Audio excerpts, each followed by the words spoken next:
Boy,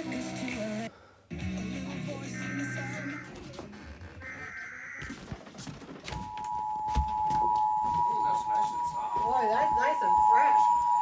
Make that today? Don't mock Tennessee, please.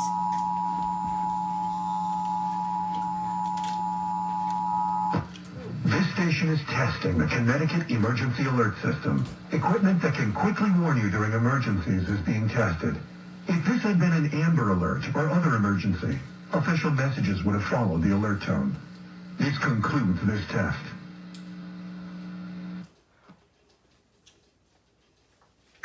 Well, I guess WDRC-FM did pull Tennessee.